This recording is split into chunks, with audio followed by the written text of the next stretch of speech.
During the next couple of sessions, we're going to look at the topic of sniffing. We're going to talk about what sniffing is, why you would use it as a hacker, and basically how to do it. And we're going to have some demonstration of sniffing techniques. Now, sniffing is basically the process of eavesdropping on network traffic. And this could be traffic that's out there on the wire, on the local network, and it doesn't necessarily have to be bound for your computer. It can be bound for any other computer on the network. Now, normally, the way computers work and networks work are that computers will only respond to traffic that's intended for them. They'll only really react to traffic that's bound for their MAC address, their IP address. And that's the way it's supposed to work. Now, you can also cause your network card to look at and process all traffic across the network. And this is called promiscuous mode.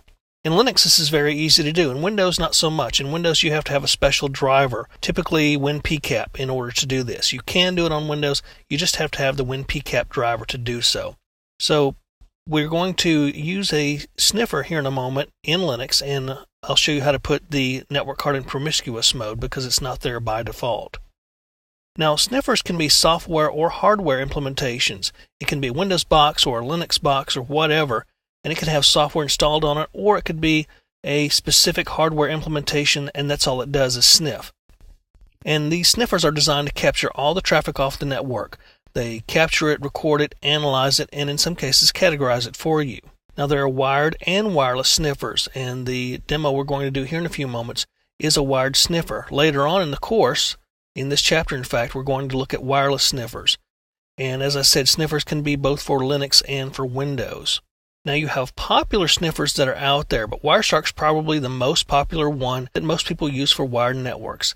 It's free, it's easy to use. There's also sniffers that are very specific to things like wireless networks. AirCrackNG is a very good suite of tools that are specifically targeted at wireless networks, and there is a sniffer built into that as well. TCP dump comes with Linux, and it's kind of a rudimentary type of sniffer. Basically, it records traffic off the Ethernet interface.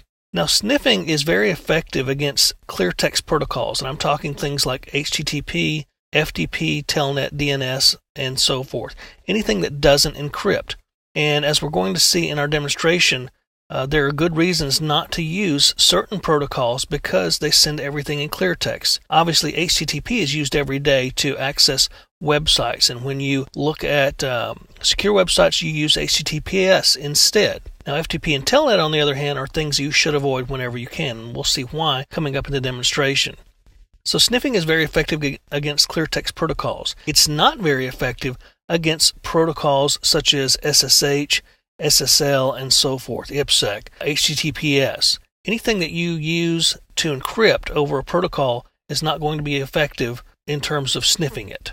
Now, there are some other countermeasures you can use against sniffing, encryption obviously, using those protocols I just mentioned, SSH, SSL, IPsec, and so forth. But there's also things you can do in terms of using switched networks.